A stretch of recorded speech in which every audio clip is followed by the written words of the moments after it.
Hey everybody, it's Scott Steen with winnersandwhiners.com coming to you from the Jeff Haxton studio deep in the bowels of the Winners and Whiners Sports and Entertainment Complex to bring you today's 1080 HD Deep-3.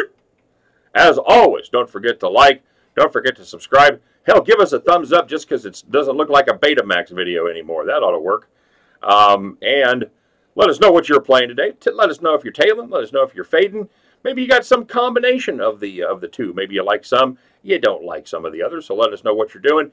Let us know what you've come up with on your own. Maybe some other takes on the basketball games. Maybe some hockey plays. Maybe even some European soccer. You guys are a very diverse group, and we've got some great handicappers out there. So let me know what y'all are on today. And of course, don't forget to check out the websites winnersandwhiners.com, statsalt.com for deep dives into every game going on in America every single day. Not just basketball, not just hockey, but baseball. And, just about, if you could bet on it, a good chance we're probably writing about it over at Winners and Whiners and StatSalt. So check that out, won't you? All right, quick recap of today. We got a nice little payoff there. As you can tell, I'm recording late. We missed out on LSU, but Wisconsin Green Bay did get it done for us. And the Arizona Diamondbacks outlasted the Los Angeles Dodgers there in extra innings. Picked up a nice little victory for us, as that was a 1 plus 158 payout is how we had that capped. You could even have got it at the game time for plus 160. So well done, D-backs. Way to hang with them. And on the premium side, we go 1-2. We had the North Carolina first half -3, and Carolina decided they only wanted to play about 18 minutes of basketball for the rest of the season, and then they were pretty much going to call it quits. I had a 5-point lead with 2 minutes left in the half, and that was all she wrote. For the next 22 minutes, it was all Auburn all the time. So suck it, Tar Heels. We'll see you again next year, I'm sure. We also had the Boston, Indiana under in the NBA, and both of those teams had to be in pretty serious scoring slumps. And both of them came out just enough to push that total up and over. And we also had Vautech. That ended up being a good pick.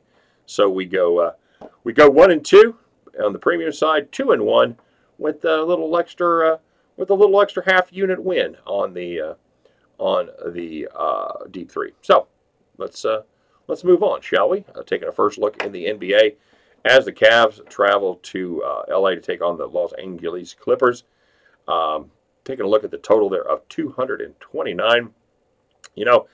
This is a Clippers team that's been scoring a ton of points lately. 122.4 in their last 7 at home, but they're also not playing great defense. They've given up almost 118 in that 7-game stretch. Meanwhile, the Cavaliers, while certainly never be confused with an offensive juggernaut, they have been averaging 107.3 in their last 7 on the road. The over is 9-2 in the Clips' last 11 home games and has cashed 5 of 7 overall and 4 of 6 on the road for the Cavaliers. Get me down on the Los Angeles Clippers, Cleveland, over 229. All right, heading to the Elite 8 as we take a look at the Purdue Boilermakers and the Virginia Cavaliers. Cavaliers are a 5-point favorite, and you know what? I like the matchup here between the Cavs' number 2 3-point defense and a Purdue team that absolutely has to make 3-pointers, in other words, in order to be competitive. Nobody plays at a slower pace than Virginia. They are absolutely dead last in D1 at adjusted pace. And I think the Boilermakers is a good chance that they get impatient. They don't do the little things that they've done to get them here, and they probably end up taking more bad shots than they want to. I think this number is probably pretty close at 4, but I'm taking the Cavs right here to pull away late and get it done.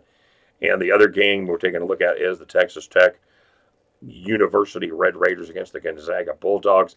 Looking there at the total of 137. Other than the Auburn Tigers, these two teams are probably playing better than anybody else in the Elite 8.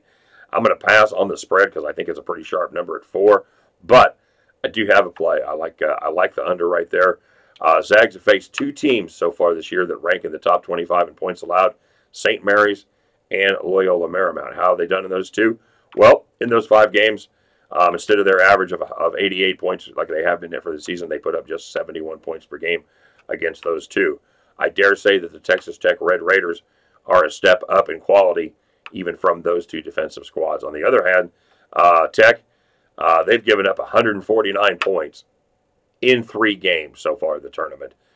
Included in that group is Buffalo, which is the 5th highest scoring team in the country, as well as Northern Kentucky, which actually checked in at 53rd. The third one is Michigan, a team that, while not known for scoring, certainly has the talent and the ability to put up a couple nice runs at any time. So Texas Tech handled all 3 of those teams, including Michigan, who put up 44 in the last game. And I'll say it every time we talk about the Zags, you hear all about their offense, but they also play very, very good defense. They've only given up more than 70 points just twice in their last 16 games. Once was 71, and the other was 74. I like the under right here, 137. I like Virginia -4, and finish it off with the LA Clippers over 229 at the end of the night. You guys can join me as we gather up our tickets and head back to the window. All right, let's take a little look at the shout-outs here, shall we? All right, first of all, Mark Richmond, he is excited baseball is back. I am too, especially after our late night win tonight. That gets me even more psyched. So yeah, I'm a baseball guy, and I'm thrilled that it is here as well. Borno had Green Bay -5.5. He also had Green Bay under 155. Pacers +7. Portland and Denver +3.5. And he also had the Tigers and the Astros on a parlay. Nicely done. Still pissed about the Tennessee game, LOL. I don't know if he's asking me if I'm still pissed or if he's still pissed. But if he's asking, I absolutely am still salty about going 1 for 7 from the line in the last 2 minutes and not being able to score 2 goddamn points, okay? So, yeah, Borno, still a little salty there, brother. If I was any saltier, I'd be around the rim of a margarita, okay? That's what I'm saying. Cody L. said he teased Duke, had Duke +0.5. He tailed the Wisconsin Green Bay pick, and he had the run line on the cards.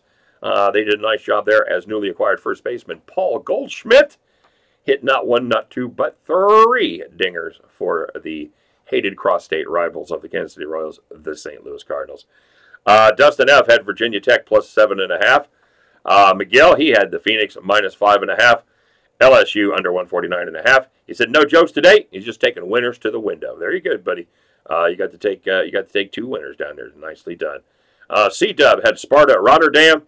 The Divine Greek said the gods were looking over me because I got Tennessee over at 67.5. It's a beautiful thing. He still can't believe just 1 point in 2 minutes, especially after 7 free throw attempts. I believe I've mentioned that once or twice on the show so far. Said moving on, he's taking Green Bay today. Thomas M said he's throwing a little sprinkle on Auburn +6. Hope you put a little sprinkle on the money line there as well, Thomas. That would have been probably a nice play. I didn't look at the number on that. I'm guessing that was probably somewhere in the +200 range, maybe. We'll see. I also had Kentucky -3. Very good. Kentucky, another no sweat cover. As they had a shot. They ended up winning by 4 in that one. So never a doubt, sir. Christopher W. said he's only making Major League Baseball plays today. He had the San Diego Padres San Francisco under, and he had the San Diego Padres money line. Very nice. Hoops had Vatek +7. He said he's leaning towards the unders in all 4 games. And I don't know if he ended up playing them, but the unders in the 4 games did go 2-2. Hammered Hank said, "See, there would have been a lot of free throws made in the Tennessee game if they knew they were going to get horsewhipped." Ha! Well, there you go, Hank. If you see Hammered Hank with a horsewhip underneath the basketball goal, that might put a little extra incentive, a little fire in their belly, if you please. He also said, "Don't ever bet against my Cubs." That didn't work out well for us on Thursday with the Cubs down there at the Rangers. And then Hank also had Virginia Tech +7. Good play. Peach Waller had the NHL first period Arizona Colorado under. And he also had in the NBA the Portland Atlanta under 234.5. Nice job, Peach. The Legion of Picks, LOP, had the in the NHL, he had the Colorado Avs money line, had the Cardinals money line, the Wisconsin Green Bay, and in the NBA had Golden State -5 in the first half. The astute Aardvark, he had Auburn Vautech, and in Major League Baseball, he also took the Cardinals. Kyle Z, one of the smarter guys out there today, said he's actually he's fading me, and he took Michigan State -6, and he got a roll with Sparty. Well, Kyle, I got to tell you, I'd be a lot more offended if Michigan State wouldn't have absolutely crushed him. So nice job, way to fade, and that was a fine pick right there, sir. And Super Cisco, he's closing it out tonight, letting us know that he is also super excited about baseball. So there you go, guys. Going to be a fun weekend. Happy Saturday, everybody. Looking forward to talking to you in the comments section.